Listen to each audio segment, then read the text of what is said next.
If anyone has any questions, any points to convey, please feel free to unmute yourself if you have any questions.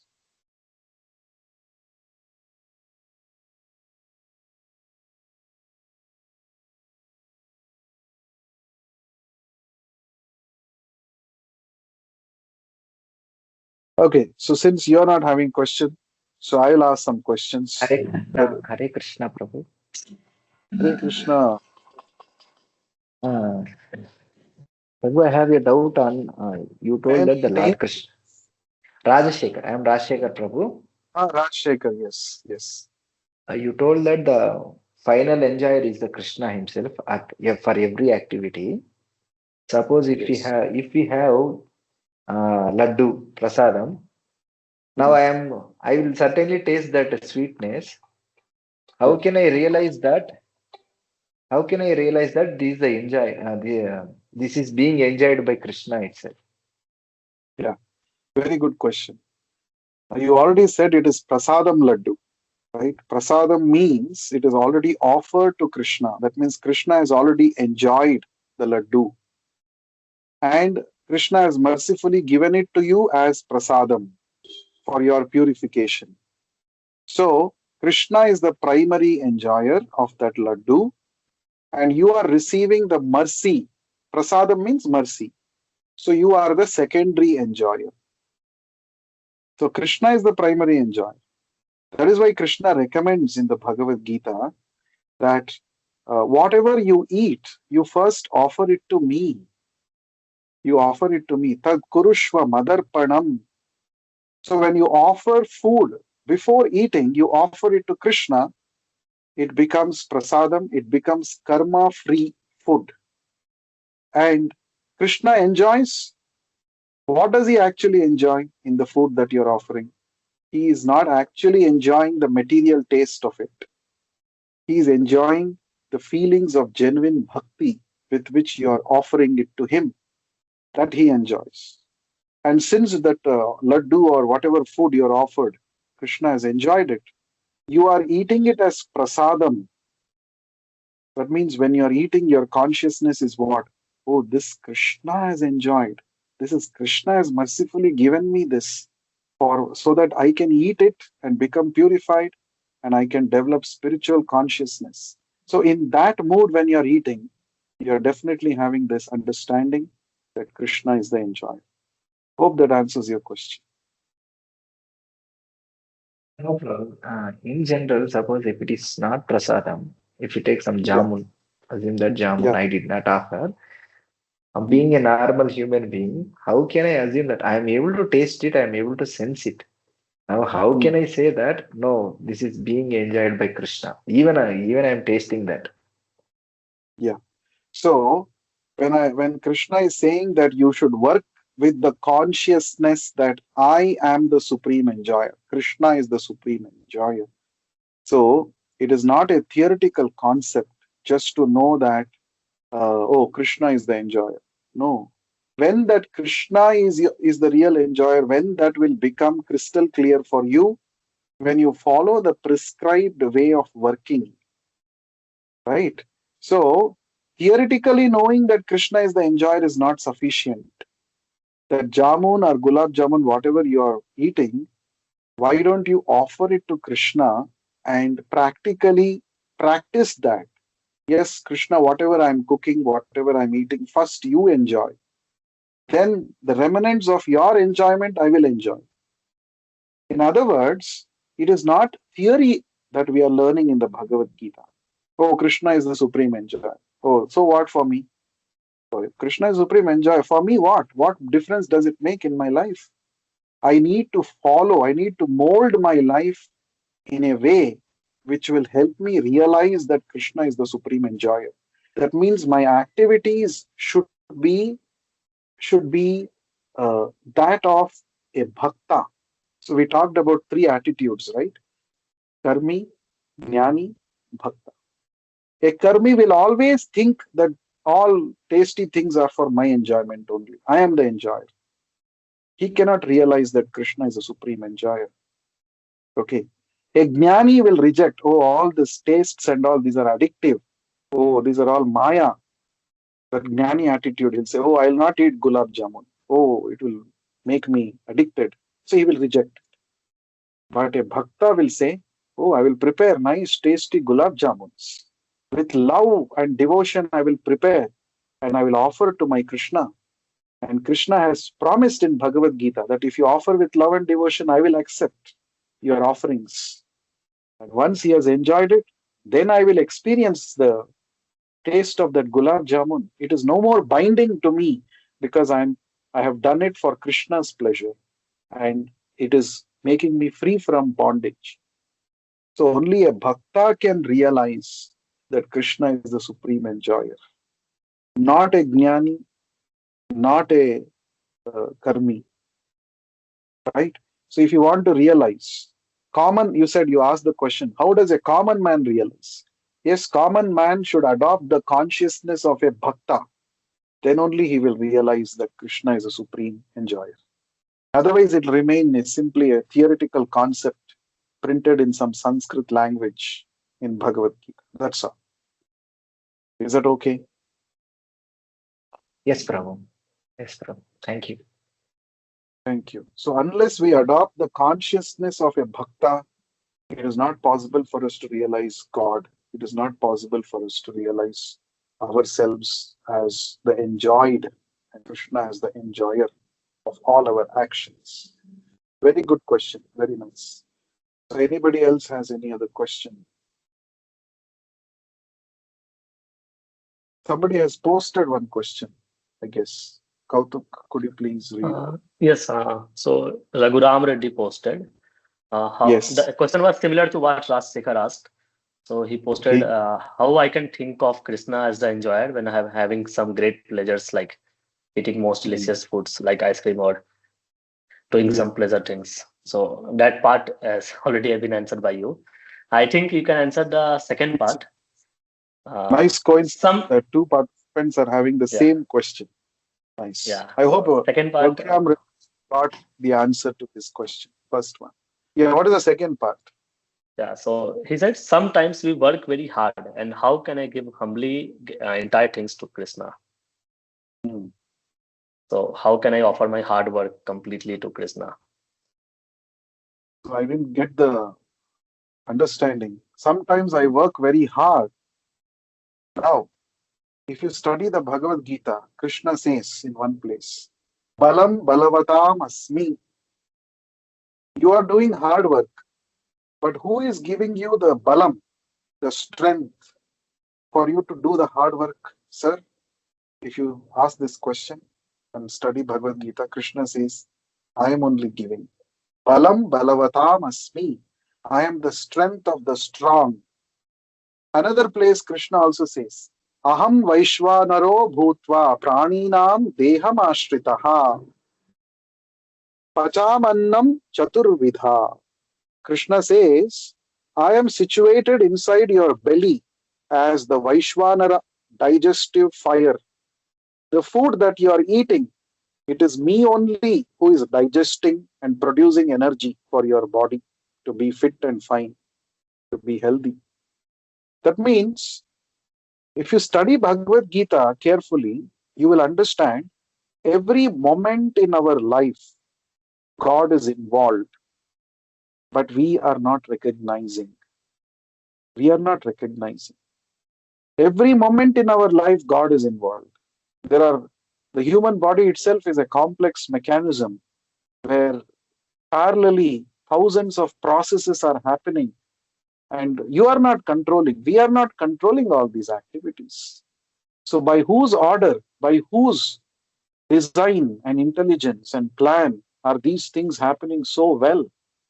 Krishna in the Bhagavad Gita says, I have set all these mechanisms into action.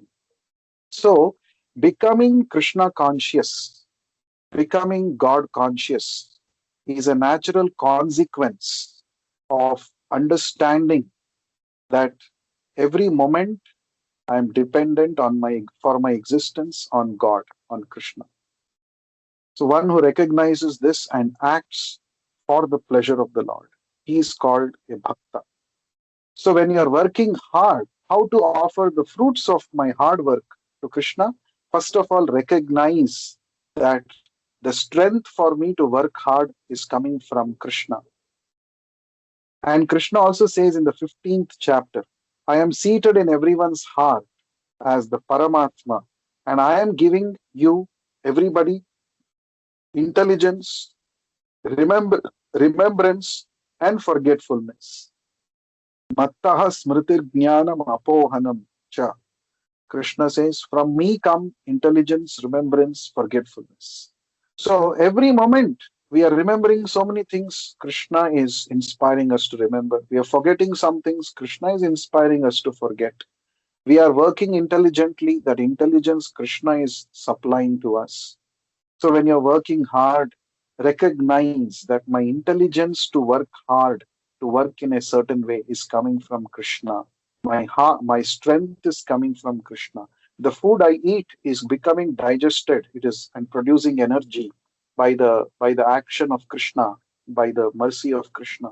So every moment you can become, in another place, Krishna says, Rasoham apsu kaunteya, O Kaunteya, O son of Kunti Arjuna, the water that you're drinking, it is so thirsty, isn't it? It is quenching your thirst. It is so tasty, isn't it? It is quenching your thirst. The taste of that water is me. Know that the taste of water is me. Prabhasmi Shashi Surya Yoho. I am the brilliance of the sun and the moon. So every aspect of our life is happening, it is going on by the mercy of Krishna. So Bhagavad Gita is revealing all this to us. Krishna is mercifully revealing all this to us so that we don't remain ungrateful. So, how to offer my hard work to Krishna? First, doing the work, while doing work, recognizing that it is Krishna's mercy, His strength, His intelligence. After doing your work, some portion of your results, can you give at least some portion, maybe 1% of your salary or your result?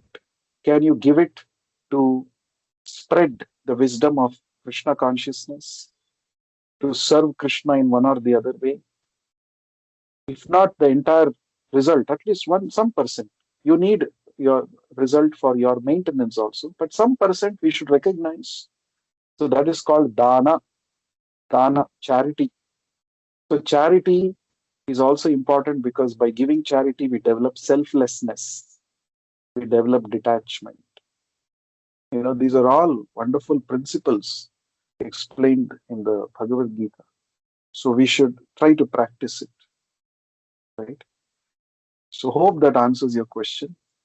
If not, please let us know what was the intent of your question and did I really answer what you're looking for. Okay, Raghuram Reddy says, thank you, sir. Thank you very much. So is there any other question or any other point anyone wants to make? If you have no questions, then we can. Hare Krishna Prabhu. Okay, I'm Rashikar, Rashikar. yes. Yeah. A taste of Right. the water is God. Actually, a Mm, little doubt for me.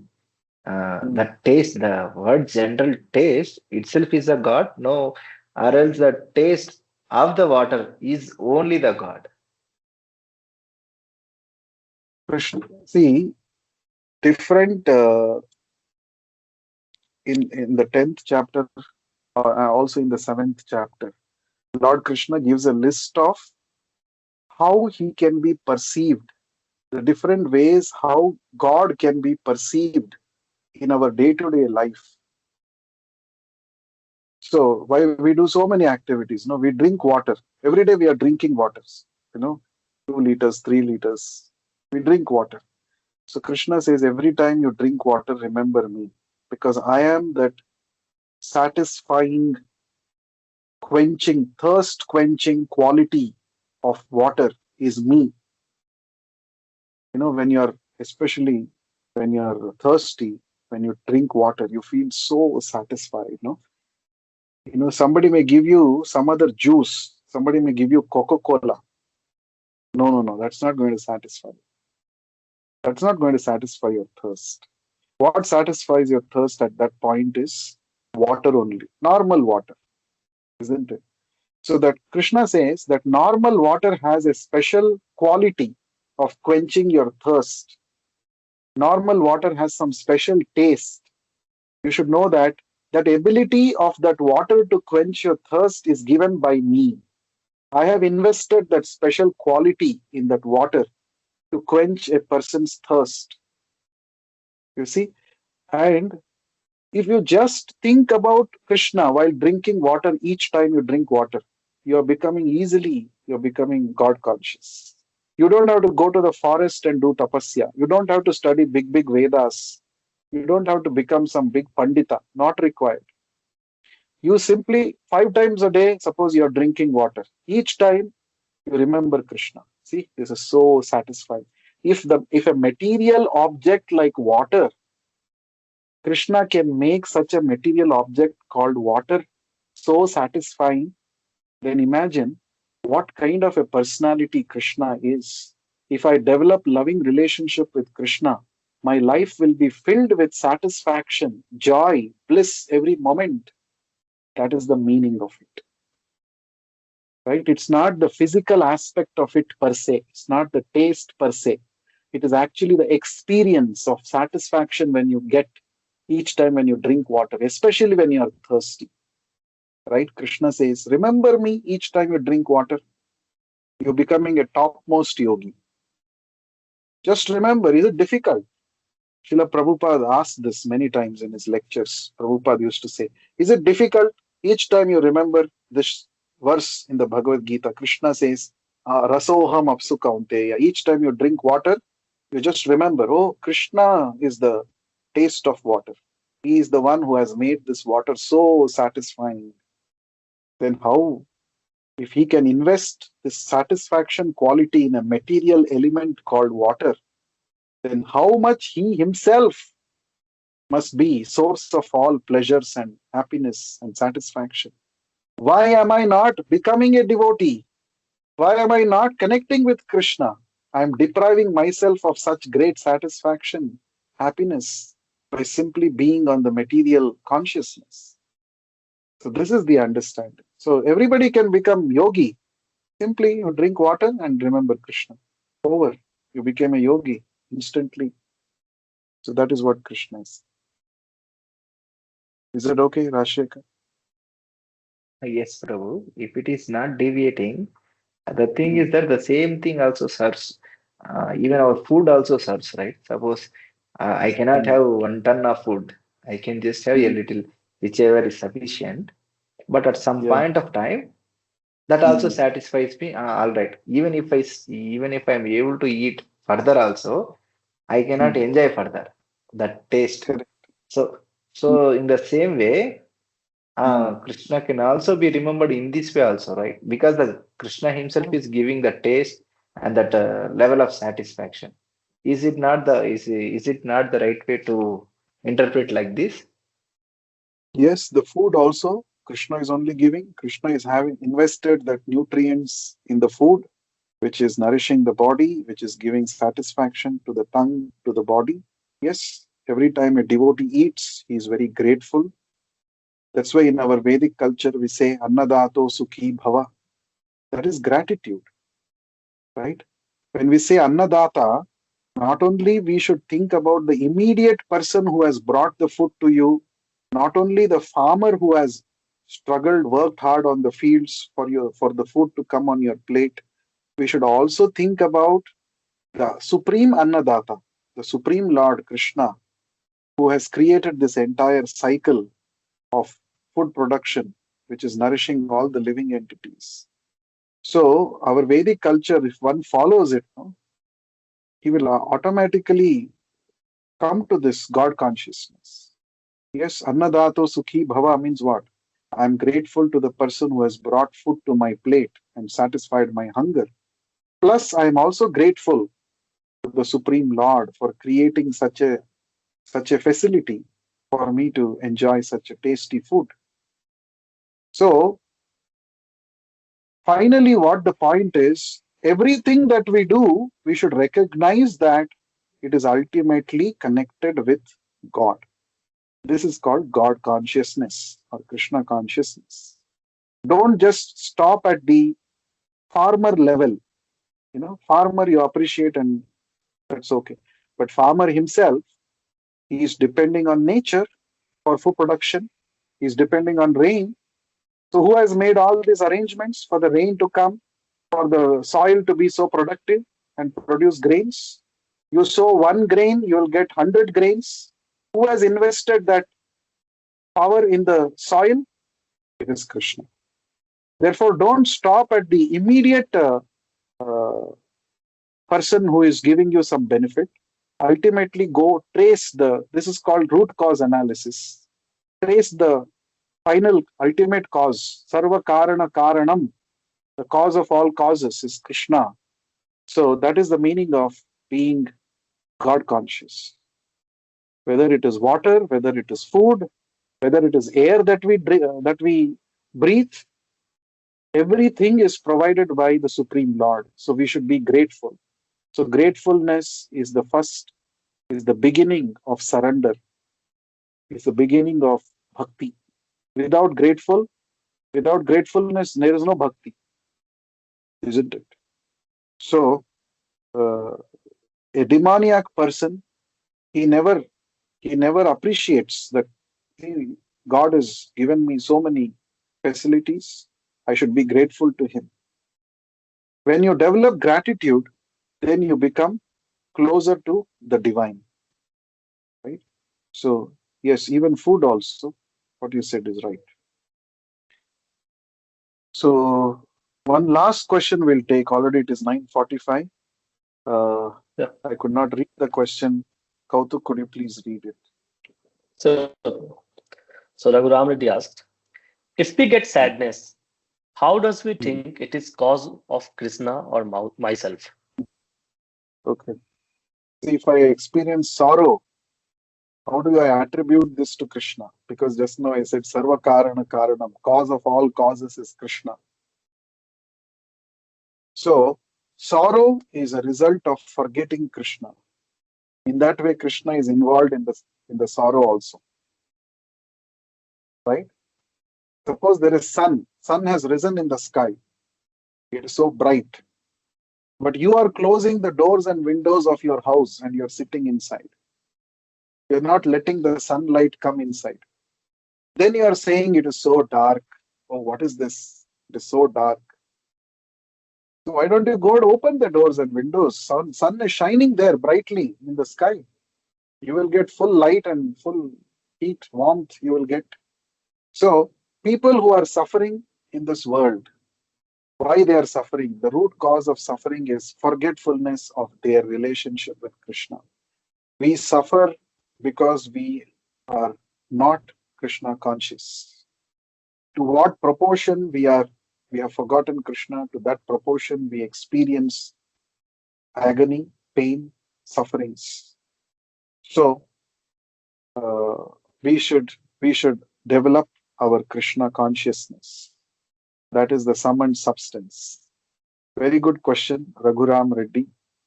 You're asking wonderful questions. I'll be very happy to meet you if you are in the IAC campus. Probably this Friday we can meet. So thank you very much for your valuable time, all of you. It was very nice interacting with all of you. We will meet again tomorrow and we will talk about how to be a yogi based on the sixth chapter of Bhagavad Gita. Thank you very much. Granthara Srimad Bhagavad Gita ki jai. Vishwaguru Srila Prabhupada ki jai. Hare Krishna. Hare Krishna.